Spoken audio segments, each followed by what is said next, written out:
Welcome back to IPO with profit, आपका ultimate destination stock market insights के लिए। आज हम लेकर आए हैं कुछ बिग न्यूज जो मार्केट को हिला कर रख सकती है। टाटा सन्स के स्ट्रैटेजिक मूव्स से लेकर अंबुजा का गेम चेंजिंग एक्विजिशन तक हम आपको सब कुछ डिटेल में बताएंगे, तो बने रहिए क्योंकि ये वीडियो आपके पोर्टफोलियो के लिए काफी पावरफुल हो सकती है। चलिए शुरू करते हैं। सबसे पहले बात करते हैं टाटा सन्स की बड़ी चाल की। इन्होंने रेगुलेटरी अप्रूवल ले लिया है अपना स्टेक टाटा प्ले में 70% तक बढ़ाने का। लेकिन यहाँ ट्विस्ट ये है, रूमर्स है कि टाटा प्ले और एयरटेल डिजिटल टीवी के बीच एक बड़ा मर्जर हो सकता है।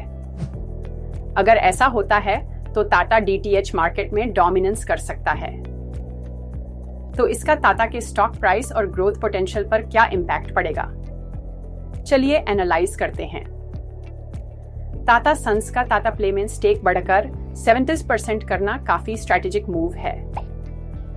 DTH direct to home industry में टाटा प्ले ऑलरेडी एक मेजर प्लेयर है और एयरटेल डिजिटल टीवी के मर्जर की अफवाह से इनका कंट्रोल और ज्यादा पावरफुल हो सकता है। मर्जर से customer base, improved content delivery और बंडल्ड सर्विसेज का स्कोप बढ़ सकता है, जो रेवेन्यू ग्रोथ को एक्सेलरेट करेगा। मर्जर से कॉस्ट सेविंग्स और कस्टमर रिटेंशन इंप्रूव होने से टाटा सन्स के स्टॉक पे पॉजिटिव इम्पैक्ट हो सकता है। अगला बड़ा मूव अंबुजा सीमेंट का है, जिन्होंने ओरिएंट सीमेंट को $451 मिलियन में अक्वायर कर लिया है। ये मूव सीधा अल्ट्राटेक सीमेंट को चैलेंज कर रहा है। इस एक्विजिशन के बाद अंबुजा अपनी प्रोडक्शन कैपेसिटी को एक्सपैंड कर रही है और की मार्केट्स में अपना पकड़ मजबूत बना रही है। इन्वेस्टर्स के लिए ये बड़े रिटर्न्स का सिग्नल हो सकता है अगर ग्रोथ प्लान सही रहें। पर क्या ये सही टाइम है अंबुजा के शेयर्स लेने का? चलिए डिटेल्स देखते हैं। एक्विजिशन के बाद अंबुजा का प्रोडक्शन कैपेसिटी काफी एग्रेसिवली एक्सपैंड करेगा, जो इंफ्रास्ट्रक्चर ग्रोथ से डायरेक्टली लिंक्ड है। 2025 तक सीमेंट डिमांड बढ़ने का हाई चांस है, जो गवर्नमेंट इंफ्रास्ट्रक्चर और हाउसिंग प्रोजेक्ट्स के वजह से फ्यूल्ड होगा। अल्ट्राटेक अभी भी इंडिया का लार्जेस्ट सीमेंट प्रोड्यूसर है, लेकिन अंबुजा के एग्रेसिव एक्सपेंशन प्लान्स ने यूज़ स्ट्रॉन्ग कंपेटिटर बना दिया है। आईसीआईसीआई बैंक के शेयर्स रिसेंट में 3.25% तक बढ़ चुके हैं और इंडसइंड बैंक और एसबीआई जैसे टॉप बैंक्स को आउट परफॉर्म कर रहे हैं। इस तेजी का रीजन क्या है?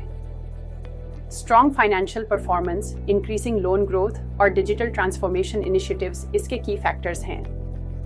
चलिए देखते हैं क्या आईसीआईसीआई बैंक 2025 का टॉप परफॉर्मिंग बैंकिंग स्टॉक बन सकता है। आईसीआईसीआई बैंक के क्वार्टरली रिजल्ट्स में स्ट्रॉन्ग प्रॉफिट ग्रोथ और रिड्यूस्ड एनपीएस ने इन्वेस्टर कॉन्फिडेंस बढ़ाया है। डिजिटल इनिशिएटिव्स और रिटेल लोन ग्रोथ के वजह से आईसीआईसीआई बैंक का फ्यूचर आउटलुक काफी स्ट्रॉन्ग है। इंडियन मार्केट्स फाइनेंशियल सेक्टर के वजह से रैली कर रहे हैं, जहां निफ्टी और सेंसेक्स 1% तक ऊपर गए हैं। मॉर्गन स्टैनली के एनालिस्ट्स फाइनेंशियल्स, इंडस्ट्रियल्स और टेक स्टॉक्स को लेकर बुलिश हैं। क्या ये सिग्नल है कि आपको भी अपने इन्वेस्टमेंट्स इन सेक्टर्स में बढ़ाने चाहिए? एक्सपर्ट्स क्या कह रहे हैं, चलिए देखते हैं। आरबीआई की स्टेबल इंटरेस्ट रेट पॉलिसी और इंप्रूविंग क्रेडिट ग्रोथ ने फाइनेंशियल सेक्टर में रैली को फ्यूल किया है। ICICI bank, HDFC bank, SBI और बजाज फाइनेंस जैसे स्टॉक्स स्ट्रॉन्ग परफॉर्मर्स हैं। इकोनॉमिक स्लोडाउन या इंटरेस्ट रेट हाइक से रिस्क बन सकता है, इसलिए लार्ज कैप और फंडामेंटली स्ट्रॉन्ग कंपनीज को प्रायोरिटी देनी चाहिए। दूसरी तरफ मारुति सुजुकी के शेयर्स सिर्फ 8.41% तक ही बढ़ पाए हैं, जबकि अशोक लेलैंड और आइचर मोटर्स जैसे राइवल्स काफी आगे निकल गए हैं। क्या यह मारुति के ग्रोथ स्लोडाउन का सिग्नल है या फिर एक हिडन बाइंग अपॉर्चुनिटी?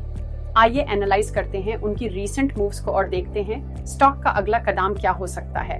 मारुति का प्रोडक्शन आउटलुक स्टेबल है, लेकिन सेमीकंडक्टर चिप शॉर्टेज इश्यूज से प्रेशर बना हुआ है। मारुति का aggressive EV launch plan company के ग्रोथ के लिए की फैक्टर होगा। डिप पे बाइंग स्ट्रैटेजी मारुति इन्वेस्टर्स के लिए स्ट्रॉन्ग अपॉर्चुनिटी हो सकती है। आखिरी अपडेट डॉक्टर रेड्डीज लैबोरेटरीज का है, जिनके शेयर्स 1.24% तक बढ़े हैं। हालांकि ये ब्रॉडर मार्केट गेन से कम है। क्या ये वीकनेस का सिग्नल है या फिर हेल्थ केयर स्टॉक्स में स्टेबिलिटी के लिए स्मार्ट इन्वेस्टमेंट का मौका? चलिए देखते हैं। हेल्थ केयर डिमांड के बढ़ने से फार्मा सेक्टर में ग्रोथ काफी प्रॉमिसिंग है। ग्लोबल मार्केट एक्सपेंशन और इनोवेटिव ड्रग्स के वजह से कंपनी के ग्रोथ प्लान स्ट्रांग हैं। लॉन्ग टर्म स्टेबिलिटी के लिए डॉक्टर रेड्डीज में डिप बाइंग काफी बेनिफिशियल हो सकती है।